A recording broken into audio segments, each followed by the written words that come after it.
Vou fazer a prece de início. Senhor, Pai de amor e de misericórdia, eu te peço que, nesse momento, acalme as nossas vibrações.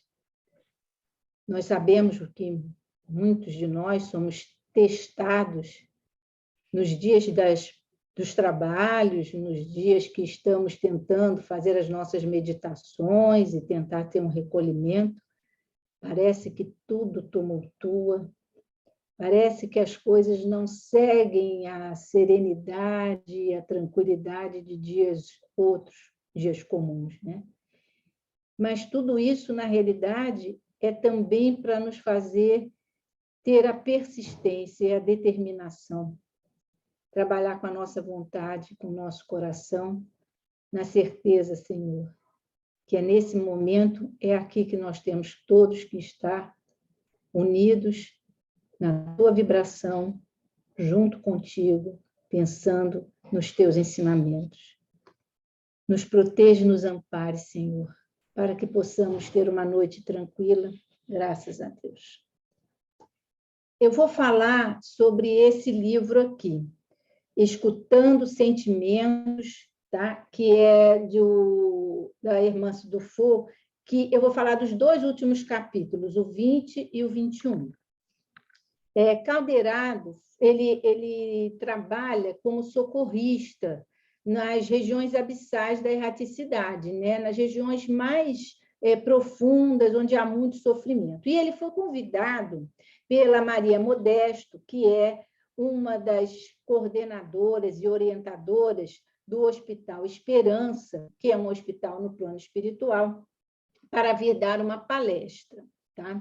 Bom, para quem não sabe, o Hospital Esperança, ele foi uma obra que foi, no plano espiritual, claro, erguida por Eurípides Barçanufo, e ele tinha uma finalidade, que era exatamente acolher e abrigar todos aqueles seguidores do Cristo que não conseguiram ou não quiseram adotar o compromisso da vivência da mensagem de amor do Pai.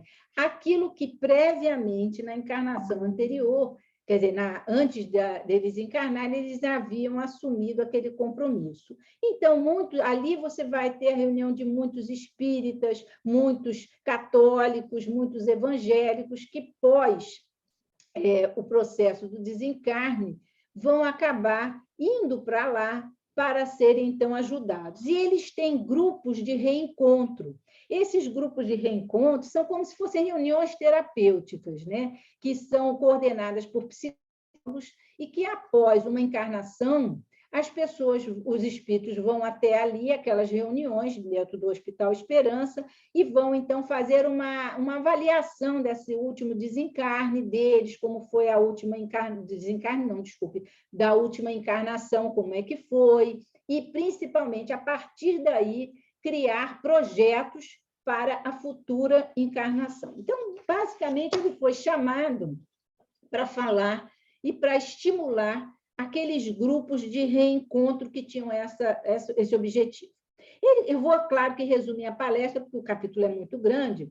Ele diz, eu foquei mais na parte relacionada aos espíritas, tá? Então, ele começa dizendo que, com raras exceções, nos grupos doutrinários, e aí a gente vai entender a doutrina não só os grupos doutrinários, não só naquele momento de doutrinação dentro de um grupo de desobsessão, mas também quando a gente faz atendimento fraterno, né? Que raramente a gente vai perceber que a maioria das vezes o espírita coloca, na hora que vai fazer o atendimento fraterno, sempre aquele comentário que o que não se deve fazer, o que se deve evitar, a coisa mais crítica, né? Nunca acaba deixando com que o outro fale mais ou analise melhor a sua posição.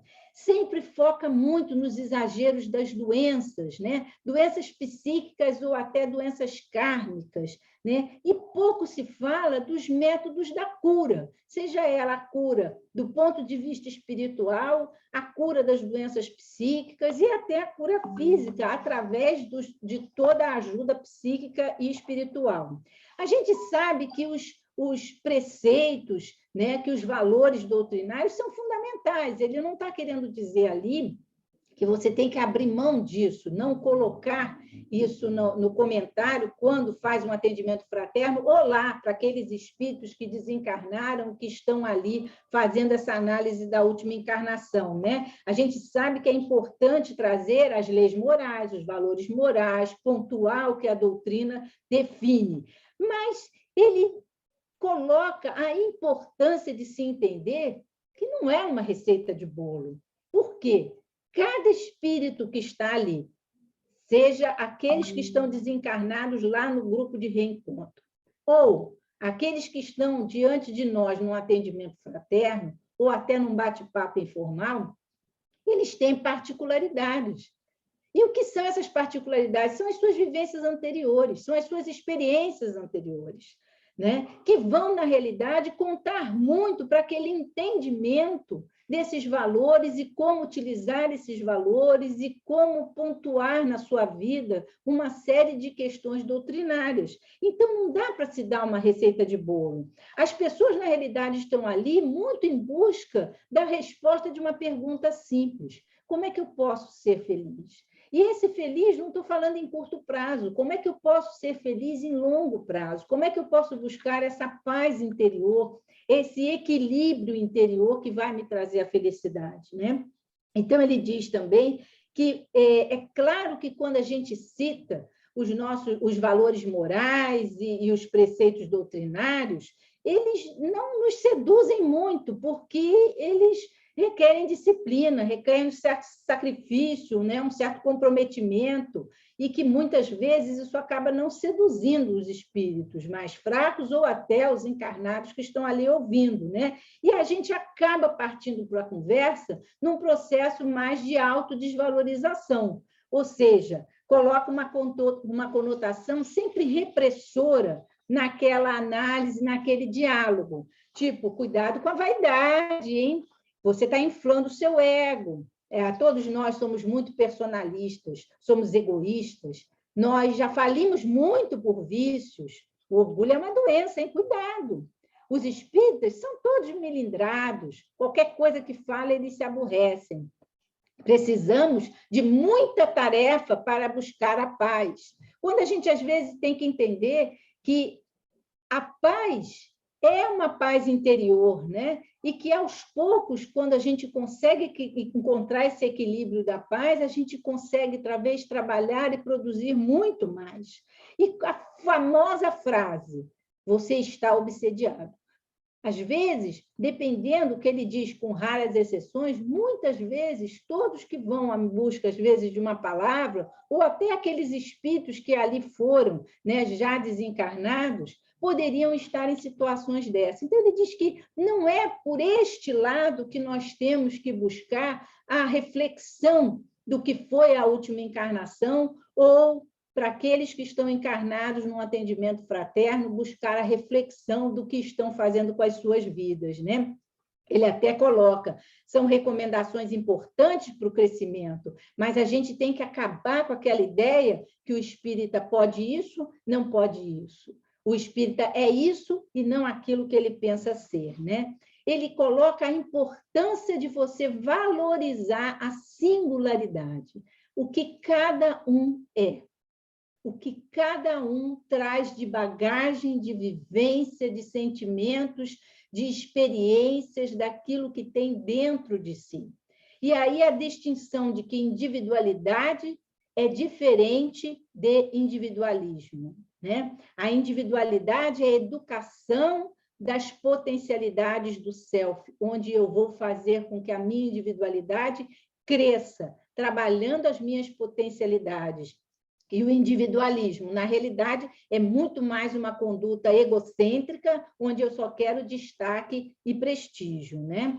E a partir dali, a aceitação de você entender a diversidade de cada um, porque cada um terá experiências diferentes. Se você colocar 3 famílias de 5 pessoas vivendo no mesmo bairro, na mesma cidade, no mesmo local, né, na mesma época, essas 3 famílias de 5 pessoas vão ser completamente diferentes, porque elas vão ter vivências diferentes, convívios diferentes, relacionamentos diferentes, a forma como cada um, trazendo de bagagens anteriores, vai conseguir manter os seus afetos, as suas relações. Então, ele diz que é muito importante a gente entender que esses caminhos devem ser compreendidos quando se faz toda essa análise do que foi o processo reencarnatório, no caso, naqueles grupos de reencontro, ou até nos atendimentos fraternos. E criar uma coisa muito importante, tentar criar o elo, né, o laço entre o que foi, o que é a sua experiência e o que, na realidade, são as bases doutrinárias, né? Sem respostas imediatistas. Né? A gente, às vezes, vê, e eu já ouvi muitas vezes, né? Isso acontece por causa disso. Por exemplo, vou dar aqui um exemplo grosseiro, mas que todo mundo vai entender.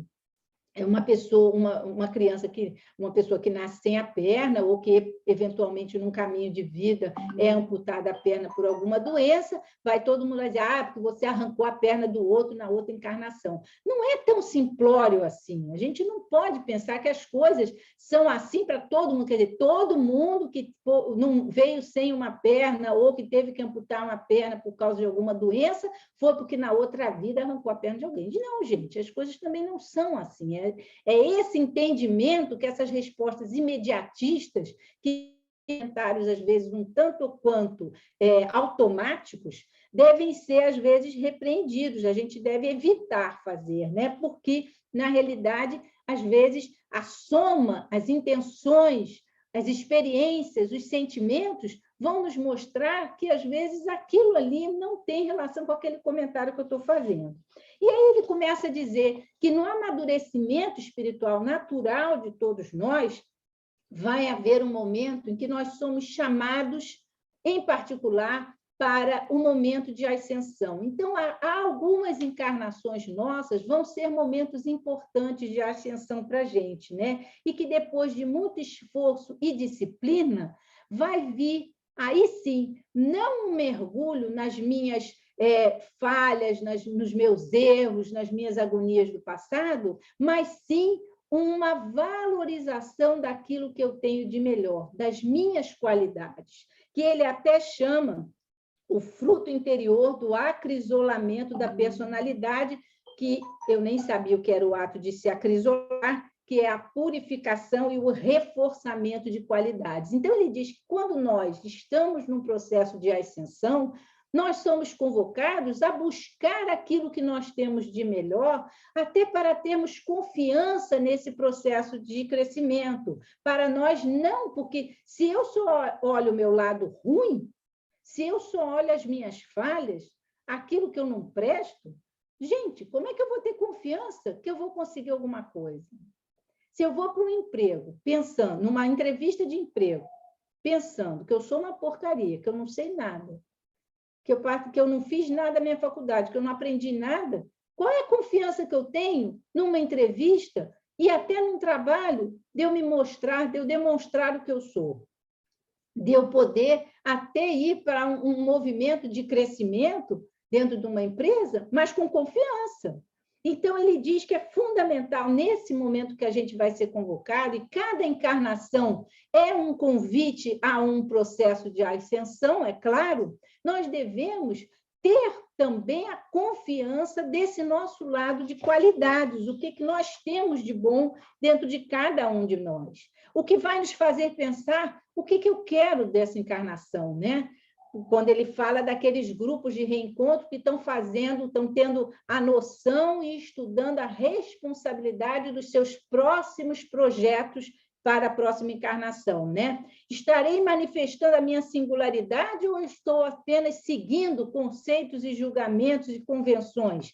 Que é muito frustrante, né? Ele comenta que muitos espíritas chegavam no Hospital Esperança com essa sensação de frustração, porque, na realidade, só seguiam julgamentos que os outros faziam e foram assim que eles pautaram a sua vida. Eu estou ouvindo os meus sentimentos ou eu estou atendendo a preceitos que me foram passados, dos quais eu nem passei a pensar sobre eles ou a inseri-los na minha vida, né? Qual o processo da minha encarnação? E aí sim a pergunta: quais são as minhas reais intenções perante a minha existência? O que verdadeiramente eu quero? Qual o meu processo de evolução espiritual? O que eu pretendo, né? E conhecer as nossas intenções, ter consciência da natureza dessas intenções, é que vai, na realidade, nos dar uma paz interior e a determinação de continuar, né? Depois, Maria Modesto vai falar de uma forma muito interessante o que ela chama de intenção matriz, né? E aí ele continua dizendo que quanto mais consciência das minhas reais intenções, fica muito mais fácil eu visualizar o futuro. É a mesma coisa. Eu vou entrar, eu estou estudando, eu estou na escola, vou fazer o vestibular, e aí, nem sei mais se chama vestibular, e aí eu pretendo, eu quero montar uma fábrica, ou eu quero ser um advogado importante, ou eu quero ser médico, enfim, né? Então, eu tenho uma meta. Se eu tenho aquela meta, eu sei exatamente, eu posso visualizar o meu futuro e saber, olha, eu tenho que fazer isso, eu vou ter tantos anos para estudar, eu vou ter tantos anos para não sei o quê, eu vou ter que fazer residência, eu vou ter que depois fazer isso. Enfim, eu vou fazer um projeto de vida de longo prazo. E aí é exatamente o que ele diz, que na encarnação, quando nós sabemos nossas reais intenções, fica muito mais fácil eu sustentar os meus ideais, né? Eu saber que, poxa, hoje não vai dar para eu ir à festa, eu tenho que estudar, eu tenho prova, eu vou precisar passar, né? Essa matéria para mim está mais difícil, eu quero lá me formar, então eu preciso fazer isso, ou num trabalho, poxa, isso vai ser importante eu entregar esse projeto, esse trabalho pronto, porque isso vai me valorizar dentro do trabalho. Então, eu acabo sabendo aquilo que eu preciso, alcançando um clima de serenidade, porque eu sei a meta que eu quero. Eu sei que são etapas e que eu preciso passar por etapas para conseguir chegar ao final da minha intenção. Isso me dá a noção de responsabilidade, né? E eu sintonizo com a mesma coisa, eu vou sintonizar a minha intenção com o meu planejamento reencarnatório. É como se eu criasse um mapa para o meu destino, né? O que eu quero da minha encarnação? Qual a minha intenção da minha encarnação? É um processo de evoluir em que sentido? Eu vou usar minhas qualidades, vou valorizá-las para que ela me dê uma base e me ajude para que eu realmente me mantenha e me sustenta dentro dessas intenções, né? E aí ele diz que é importante, quando a gente tem essa intenção, essa vontade, essa determinação, a gente passa a ter até uma coisa que é a confiança, mesmo não sendo autossuficiente. Nenhum de nós é autossuficiente, nenhum de nós está em nível evolutivo elevado, mas eu criar a confiança que eu posso chegar lá, que são etapas que eu vou vencer. É a mesma coisa, eu entro na faculdade sem saber nada, mas confio que eu vou, dali a 6 anos, me formar em médica sabendo alguma coisa. É claro que vai depender do meu esforço individual, mas é essa mesma sensação que ele diz, que a gente deve passar pelo processo da encarnação ou pelo processo da análise pós uma encarnação, programando um novo projeto, pensando nisto, tendo a confiança que, mesmo não sendo autossuficiente, pode-se conseguir chegar lá. Amar a sua existência buscando sempre esse aprimoramento, né? Fazendo sempre planos de um crescimento espiritual e deixar certos chavões doutrinários um pouco de lado, não é desrespeitando a doutrina, mas deixar certas rigidez, certos comentários rígidos de lado, né? E na condição desses orientadores, que ele está falando exatamente para esses grupos de orientadores, encarnados e desencarnados, ele disse que o respeito incondicional à individualidade é fundamental.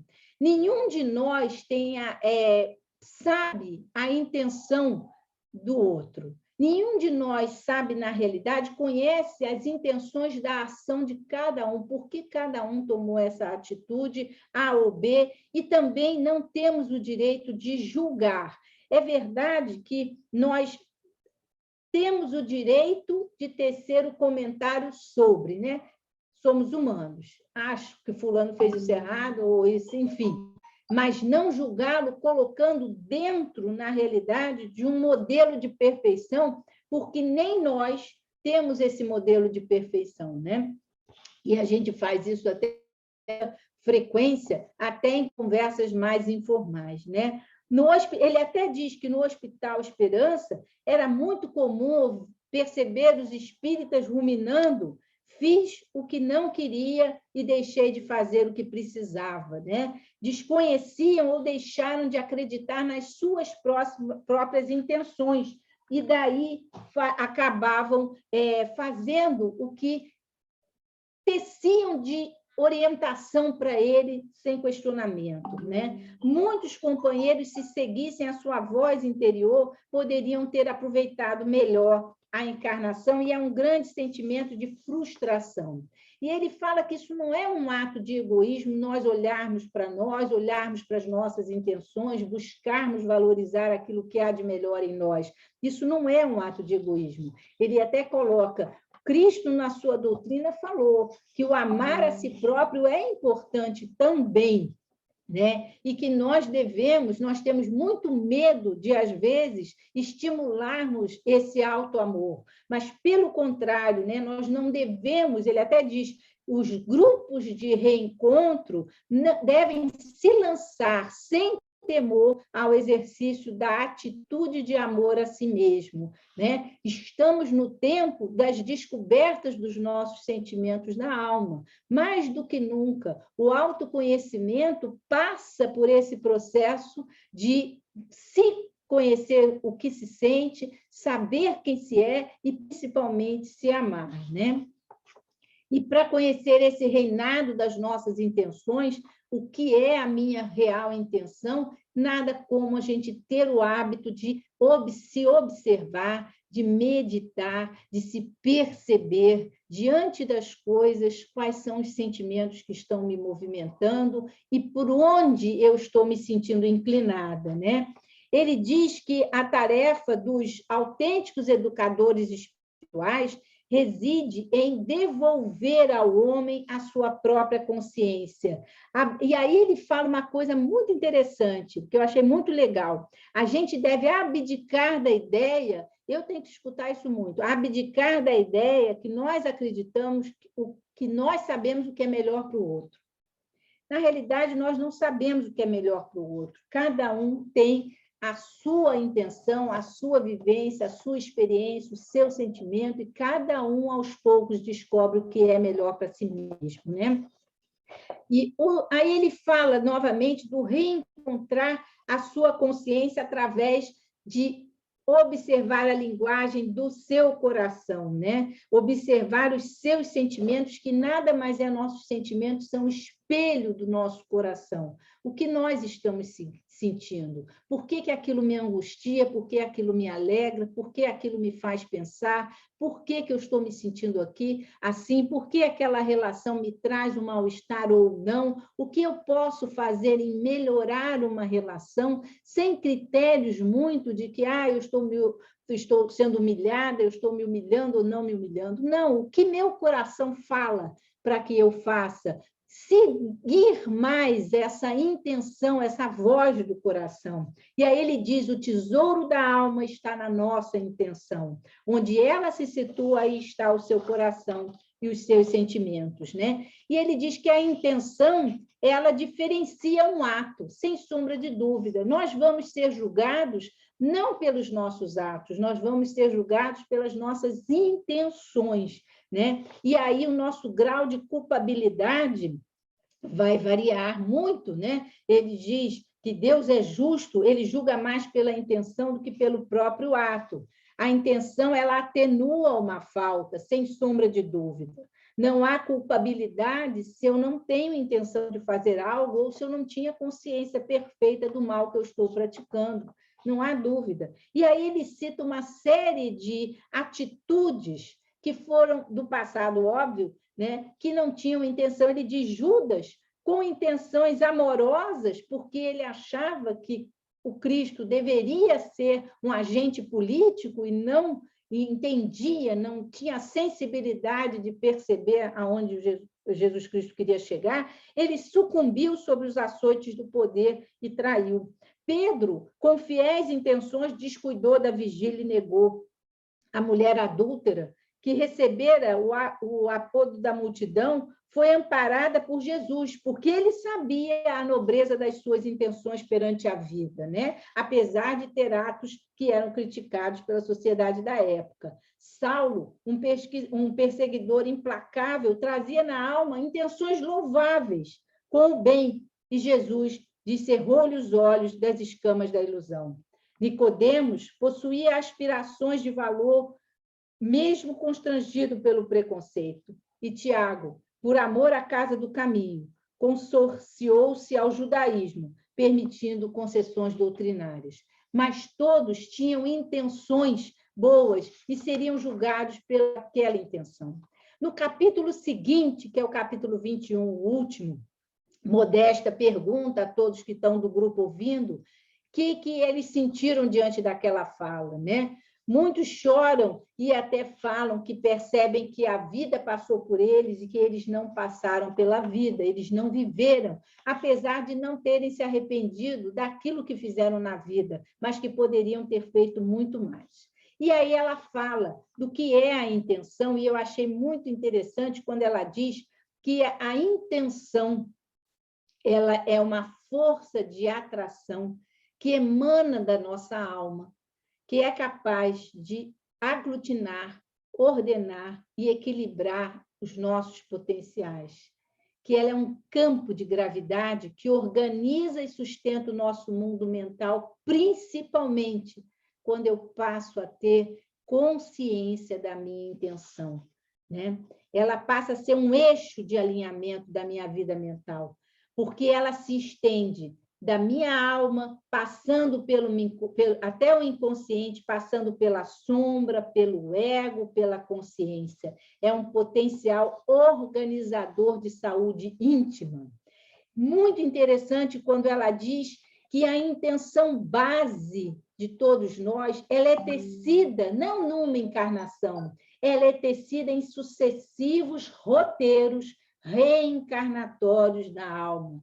À medida que eu vou evoluindo, eu vou, na realidade, compondo mais uma etapa daquela minha intenção matriz, que é, na realidade, algo que liga todo o meu processo reencarnatório, todas as minhas reencarnações, na evolução e no caminho de tentar ser perfeito, né? Nessa intenção matriz, são gerados desejos, intenções e inclinações, mas a intenção não é sinônimo de desejo. A intenção básica é aquela que norteia as minhas aspirações e as escolhas do homem em direção a Deus. A intenção, ela tem a vontade como uma alavanca para as suas expressões. A vontade é uma manifestação inteligente da intenção.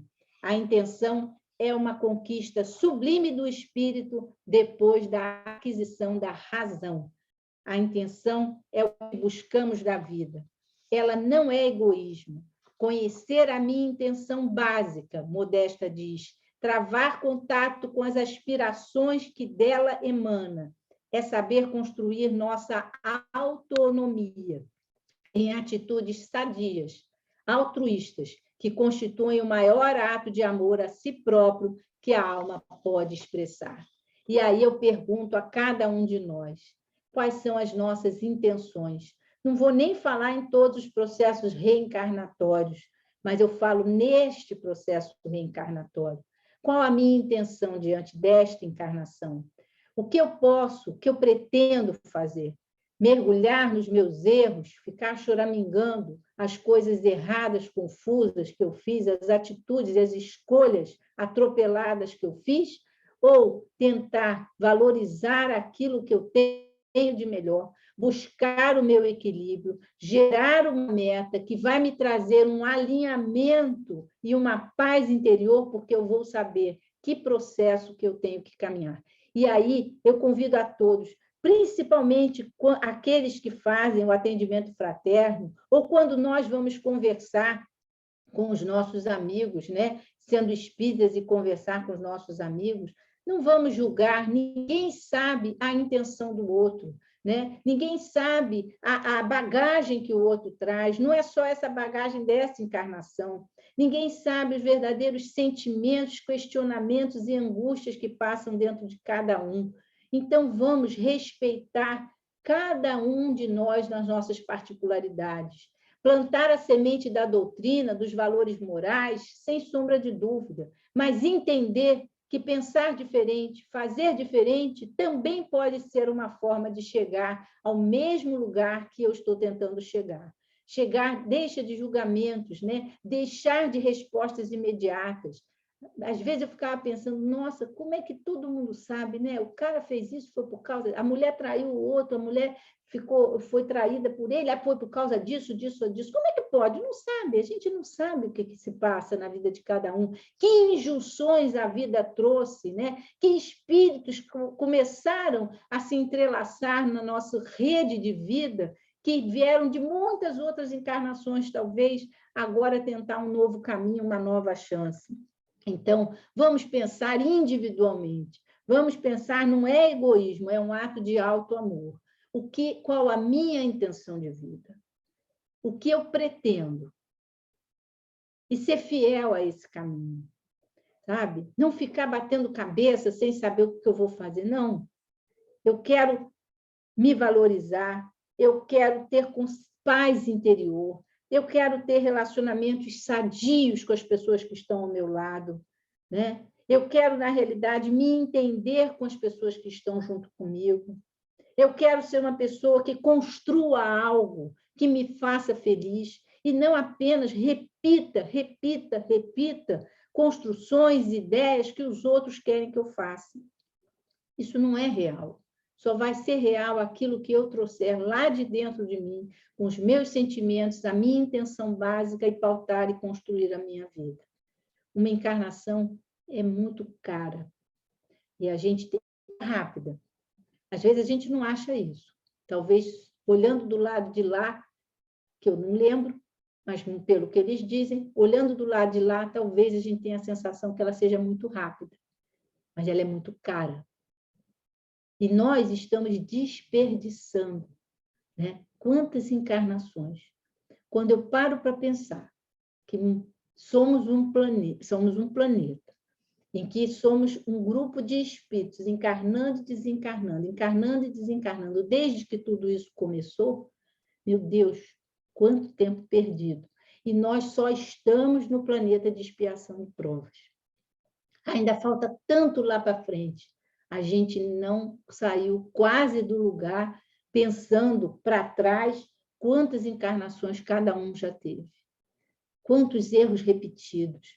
Quantas vezes entramos na encarnação tropeçando e literalmente saímos tropeçando porque não sabemos a direção que nós queremos tomar.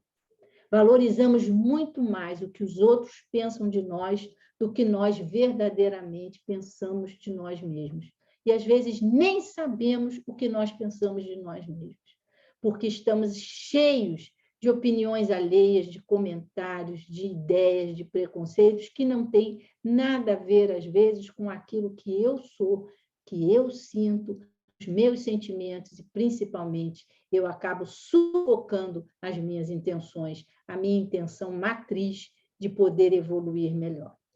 Espero que, se um dia a gente chegar no Hospital Esperança, a gente, pelo menos, não chegue lá e diga que está extremamente frustrado de não ter feito o que gostaria de ter feito, porque só fez o que mandaram a gente fazer.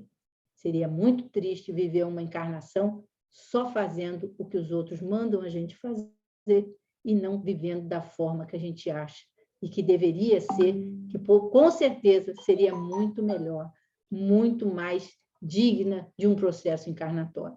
Uma boa noite a todos. Vamos pensar quais são as nossas reais intenções nesta mesma encarnação, já que fica mais fácil a gente pensar em etapa por etapa. O dia que a gente chegar no Hospital Esperança, a gente pensa mais longe, mas, por enquanto, pelo menos vamos pensar nesse momento aqui, quais são as minhas intenções, o que eu quero, o que eu preciso, e seguir em frente, preso naquela minha meta, determinando e entendendo que, mesmo sem eu ser uma Brastemp, eu preciso ter confiança em mim mesmo e seguir em frente.